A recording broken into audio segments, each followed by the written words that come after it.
Welcome to a Tad Better podcast, a podcast where we talk about things that can make things better.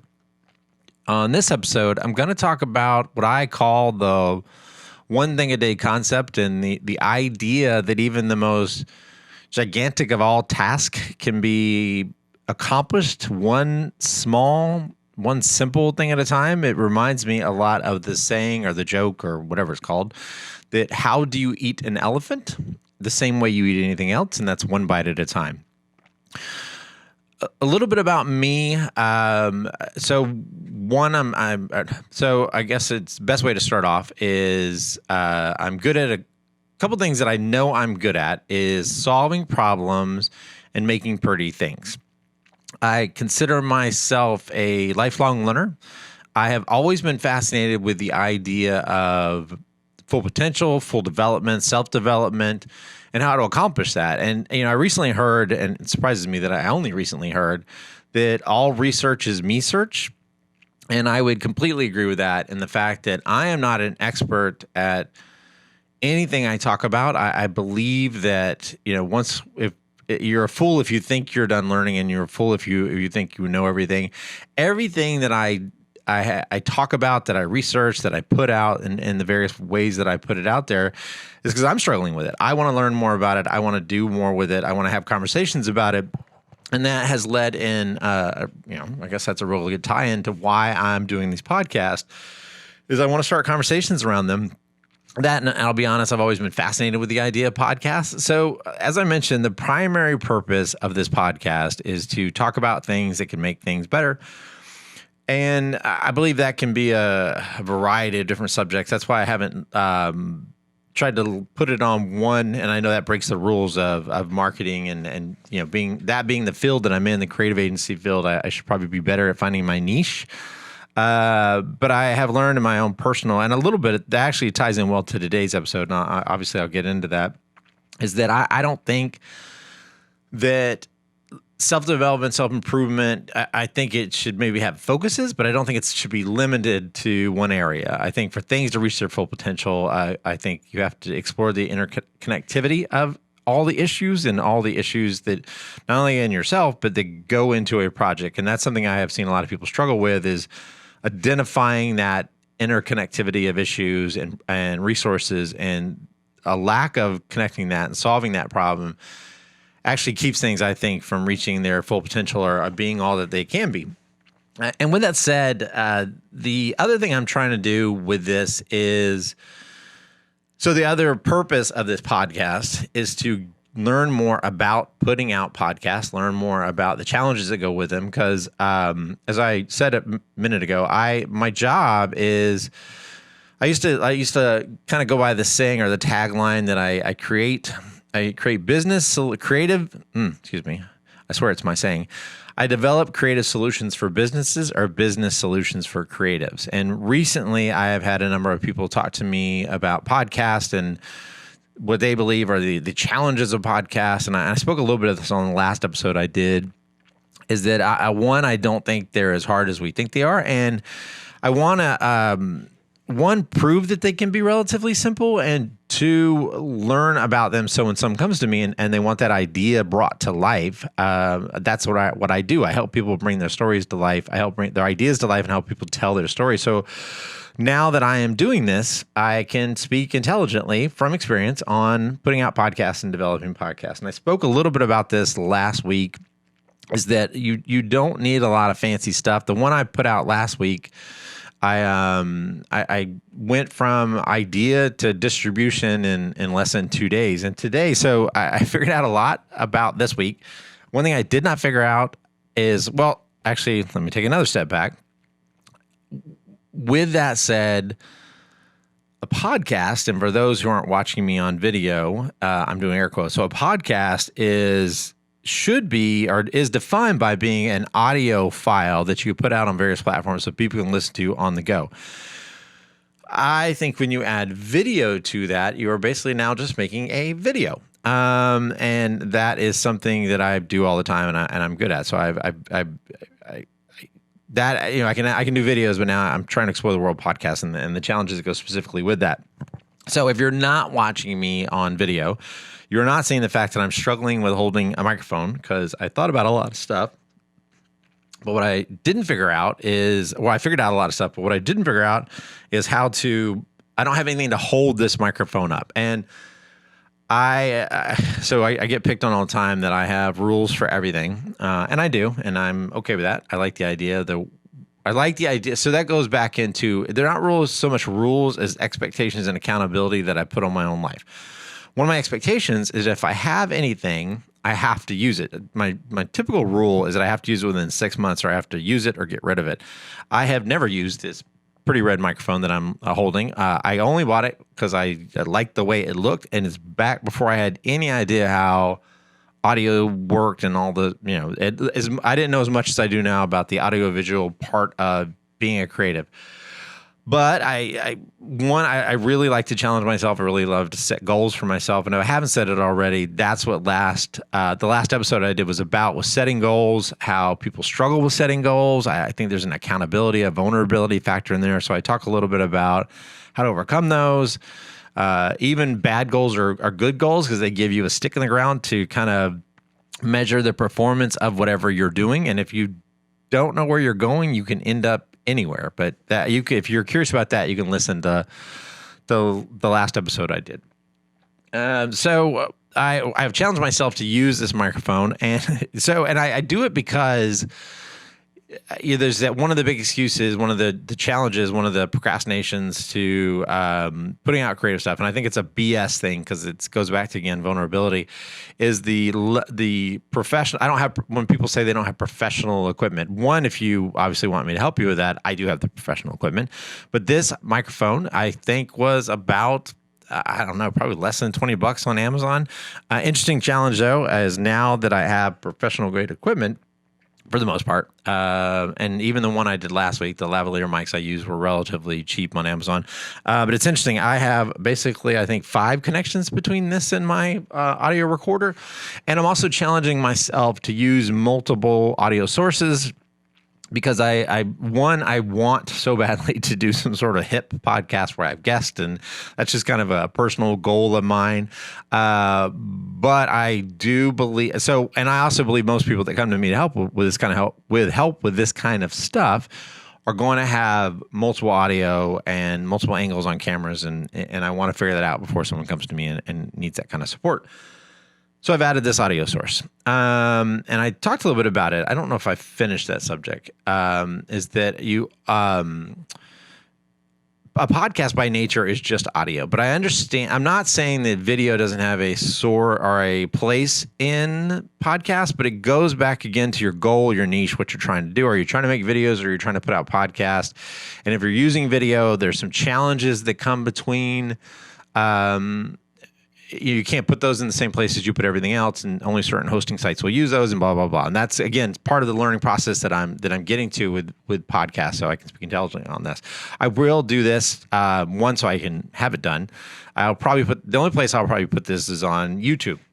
So I'm going to get to my point in a minute, I think, because talking about learning, some of the stuff I learned from last week is, one, it was as simple as I thought it was to put out a podcast.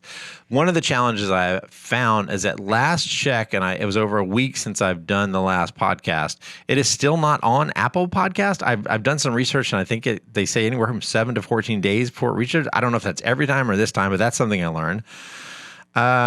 I've already said it a little bit. I would recommend. So the other thing I have found out is, despite my best efforts, I lose track of what I'm saying all the time. And I mentioned this last week, and so I did a quick video yesterday that it was complete failure trying to put out this podcast. I just wasn't feeling it, and I kept losing my place. And so I think if you had 2 people on your podcast, you can have natural conversations, because I know it's an overused word, but I think the more authentic you are to yourself and the more authentic you are in conversation, obviously the more entertaining that's going to come across. It's a little uncomfortable to watch things that we perceive as fakey. And and that's a real word, you don't know.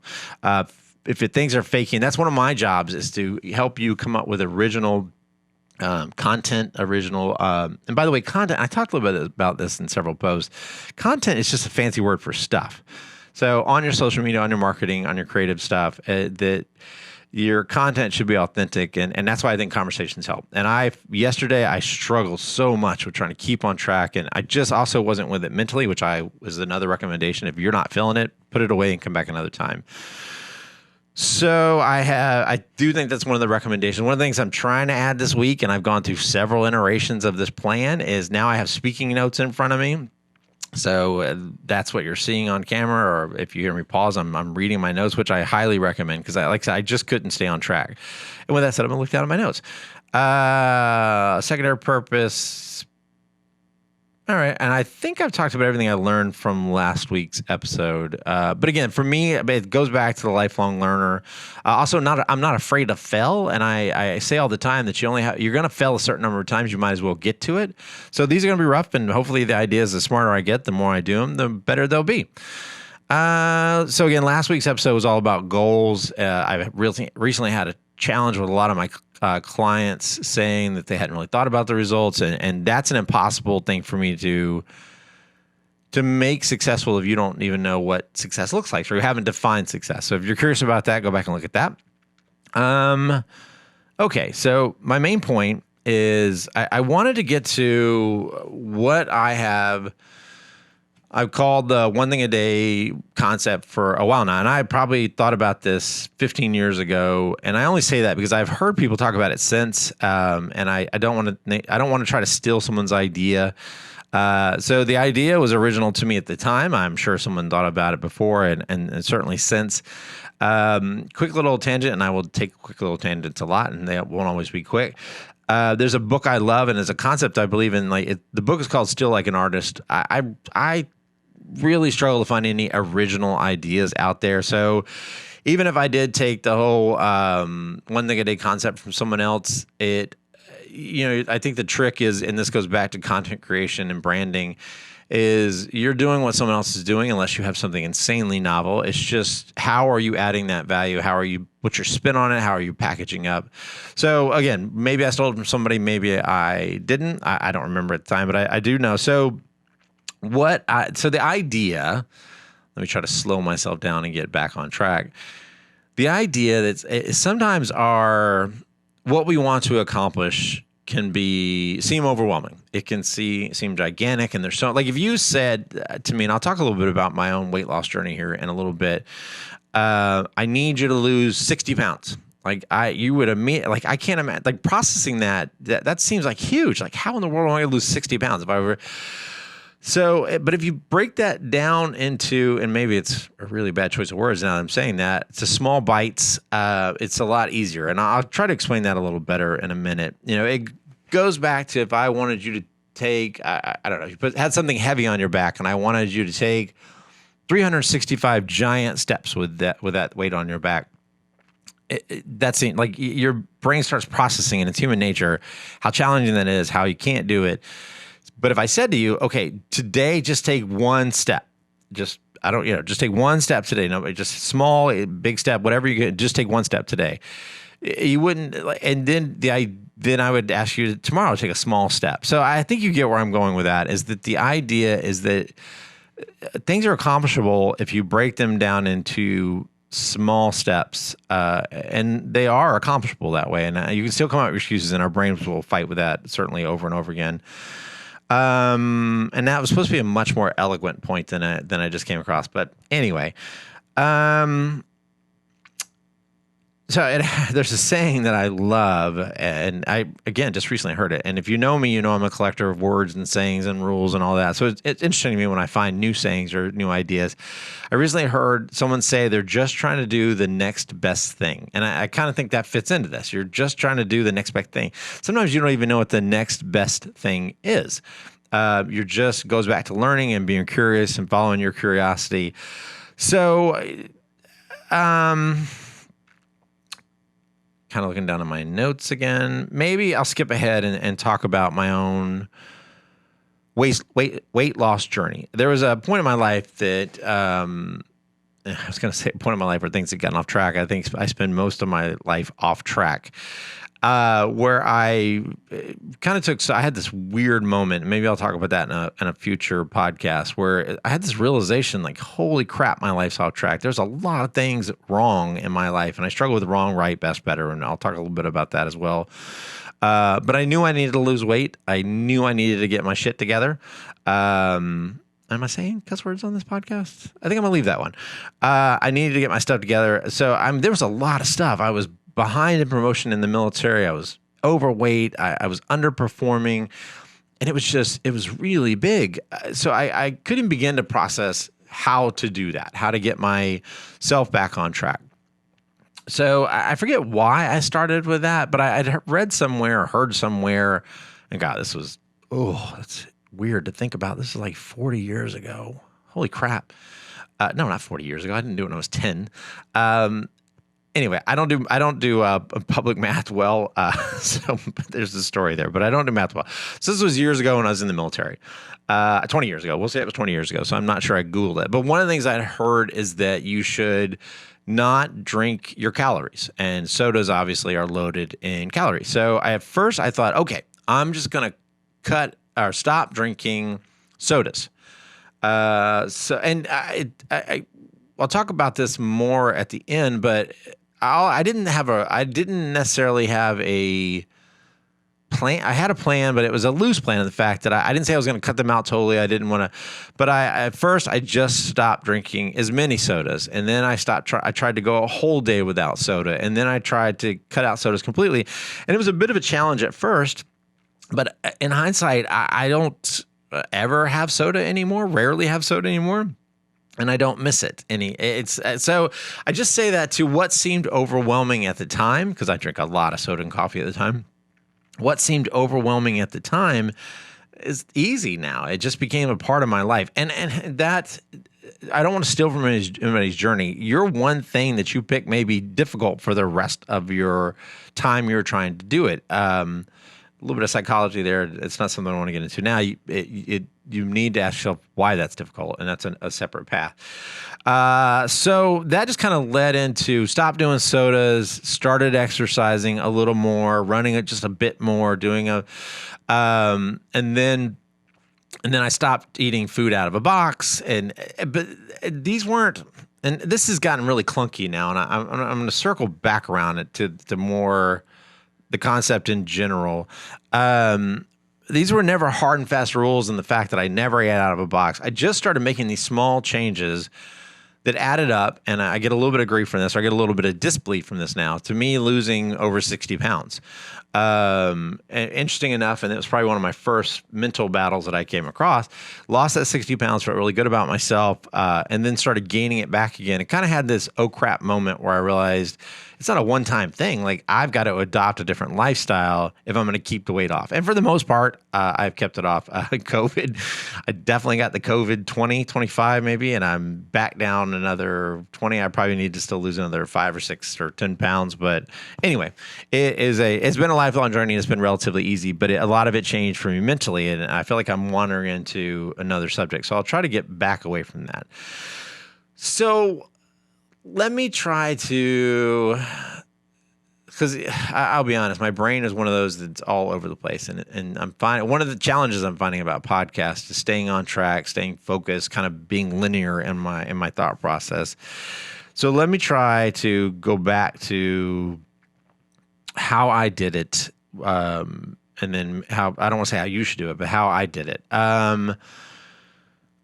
So I do remember specifically having another moment where I thought about the fact, and I think it was after I was going through a divorce, or when I was going through a divorce, I realized that I wasn't happy with where my life is, and I wanted to make my life better. That to me seemed like a very global concept. And as creative as I can be, as creative as I am, I'm also weirdly enough a very linear thinking. I've been told I use the left and right side of my brain, which is a blessing and a curse. By the way, they call that the golden brain. So I have a golden brain. So I Googled, I literally just Googled how to make my life better. And I had already kind of ruffled it out, the idea of one thing a day. I'd do one thing a day to make your life better. So that was my one thing that day. I Googled it. I read an article. And I do recommend when you do this one thing a day concept, that it has to be very easy to do. It has to almost be enjoyable to do, or you won't do it. And it also helps in the fact that if you think about trying to get to where you're running 10 miles, that's the idea of that. But if I said to you, just take 10 steps today, that's a one thing. So that was my one thing that day. And I'm clunkily going through, clunkily, that's a word, going through several points at one time, and I'm trying to tease those back down. So you just figure out something you want to work on: your health, your love life, your education, your like pick a lane, pick anything. In my case, it was how do I make my life better? And like, say for instance, if you wanted to get in better shape, and that's a very overwhelming thing and a very applicable thing to a lot of people's life. This idea of starting a routine and going through all these dietary issues and blah, blah, blah. Just if it's just something as simple as doing one push-up that day. So just say, I'm going to do one push-up today. Do one push-up today. That's your one thing. You've done one thing to make your life better that day. And then you're going to do something else the next day. Now, it may be you do one push-up the next day, and then one push-up the next day, and then.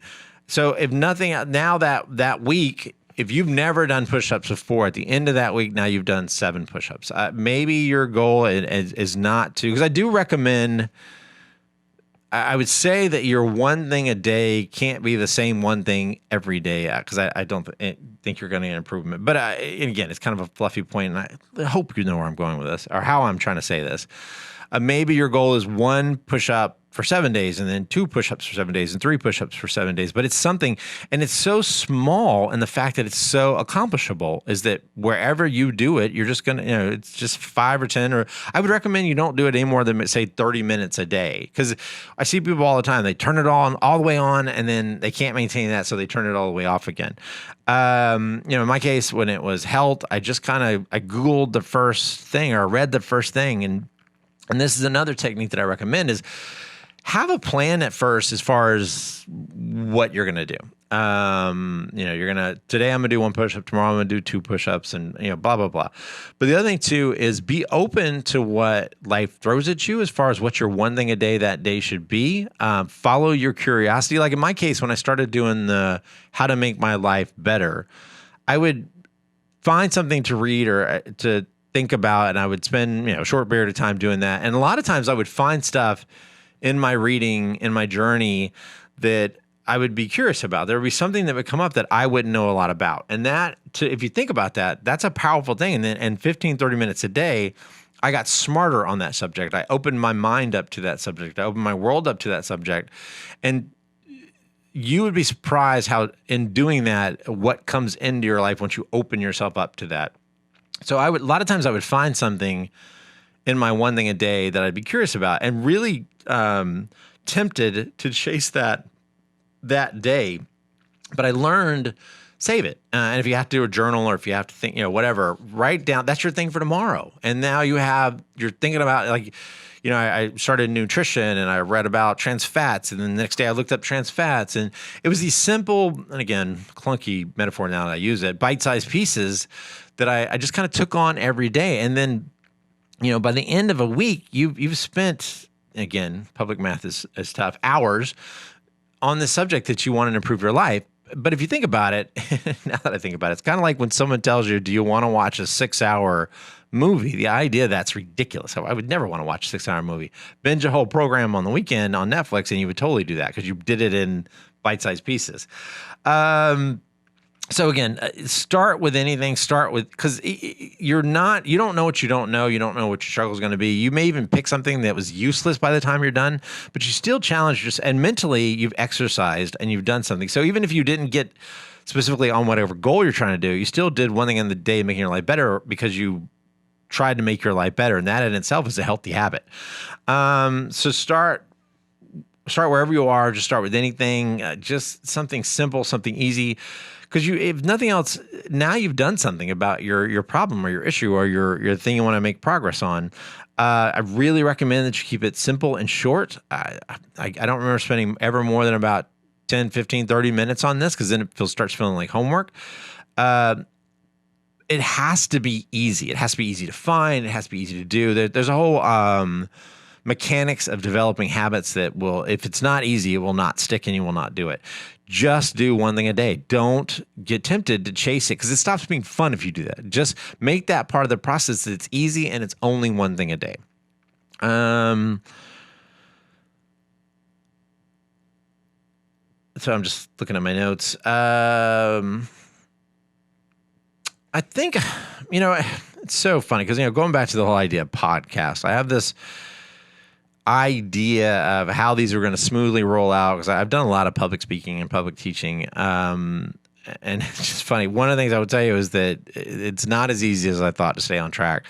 But you get better as you do, you're one thing a day. In my case, and speaking of that, you can morph your goal. My goal now is one podcast a week, and I have a lot of daily challenges that I do, and some of my challenges have become habit. I go to the gym pretty regularly now. I eat pretty well. Is that good English again? Man, again, my podcast will never be on proper English. And just some random thoughts I had about this, because I'll be honest, I don't know if I made my point or not, but last time I only had like a dozen listeners, so maybe I'll get up to 24 this week. So I apologize to the 24 of you that had to suffer through how unorganized this was.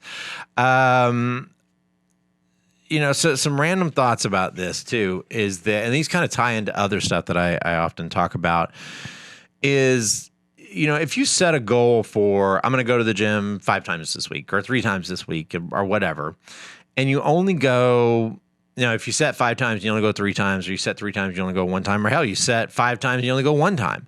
If you don't normally go to the gym, you've still gone 1 more time this week than you have ever gone, or you usually go, and that's good, and that's okay. So you got to forgive yourself, and when you don't do what you say you're going to do, I struggle with forgive versus let yourself off the hook. But so there's that happy balance, and Brene Brown talks a lot on this subject, and she's a lot more intelligent than I am about this. So one, just know you're not going to be perfect. Know that if you don't do one thing a day every day. Again, maybe you only got to it twice on the weekend. That's still better than what you were doing. What you are doing is still making your life better. So forgive yourself. Realize it doesn't have to be perfect. And I forget the psychology behind this, but don't give up with that. A lot of people use that, your diets and exercise programs is that, once they totally come off they had a binge day on a Saturday, they ate 6,000 calories, and now there's no reason to keep going. There's absolutely have a reason to keep going. Like, okay, you still did better. Like if you normally have a lot of bad days, or even if you totally messed it up in a week, you're still a better person. I struggle with better person. You're still doing better by trying, even if it doesn't always succeed, because it won't always succeed, and there you will fail miserably. So a saying I love is fail often, fail better. And the other one that I've added is fail forward. So even if you started this one thing a day program and totally came off the wagon after 3 or 4 or 5, 7 days, you're still a lot smarter than you were. You still had that trial and error. You still learned from that experience. So now when you start again, you're starting smarter. You're starting with at least 4 or 5 days under your belt. So fail forward in that. Don't give up completely. You give up. You start where you are, use what you have, and it'll be enough. But I will say consistency is the key to this. Just keep going back time and time again. But no, that's probably one of the hardest things about this is that consistency is a big issue. We all know what we're supposed to be doing. It's just the getting to it that's really tough. So that's why I think you got to make it easy and digestible and fun and really follow your curiosity. You can have an entire regiment set out, and as you get into it, it could change it, and that's fine, morph. Okay, and forgive the awkward or clunky little edit I probably just did if I didn't cover it up. My camera just randomly cut off on me. So again, doesn't have to be perfect. Just get out there and start recording something. I was talking about forgiving yourself and blah, blah, blah. Which not blah, blah, blah, and that's not an important subject. Blah, blah, blah, and okay, I've talked enough about that, I think. I've touched on it a few times, and I'm going to try to end on this subject, is that I struggle with, and I know a lot of people struggle with this, is the best and better and what you should and shouldn't do. It's really important that these are internal goals and not where you're trying to live up to someone else's society's idea of the best or the what's better. You've got to internalize these goals. There's a thing about intrinsic versus extrinsic motivation, and these have definitely got to be things that are intrinsic inside you that you really want for yourself. And I also define your own success, and that goes back to last week's goals. What you want to accomplish, what you think is best and better, and I really struggle with trying to be the best. What I'm comfortable with is being better. There's a saying, and I love sayings. Once you know better, do better. I don't think we're ever done. I don't think in best and better, and that's a weird concept to live up to. Who's best? Who's better? So I'm comfortable saying to myself that I want to be the best human that I can be, and I define what's best, and that everyone doesn't agree with my idea of best, and that's okay. They got to agree with their idea of best, and you sweep around your own back porch before you worry about how dirty my house is. Thanks, Grandma. So I just want to end on that, because best, better, you can't. That's a whole thing that you don't want to get wrapped up into. Just do better for yourself and do better a little bit at a time, and let your idea better even change. Like the goals I set for myself when I even think about nutrition and making my life better, they don't even make sense anymore. But it's all I knew at the time. And I followed my curiosity, and I was on it. It started my lifelong learning process. So better, best, worst, comparison is the thief of all joy. And that's just a rabbit hole that I don't think you want to go down to. And it's not about that. It's about you wanting to be better, you wanting to do something, and it is accomplishable one small step, one small bite at a time, no matter how big it is. So go out there and do at least one thing every day to make your life better. Thank you for listening. If you've made it this far, I appreciate it. If you have any questions about creative agencies, branding sessions, content sessions, or if you have any questions in particular about podcast and how I can help with that, I would love to hear from you. So if you have any questions or you want to talk about anything, let me know. Thanks.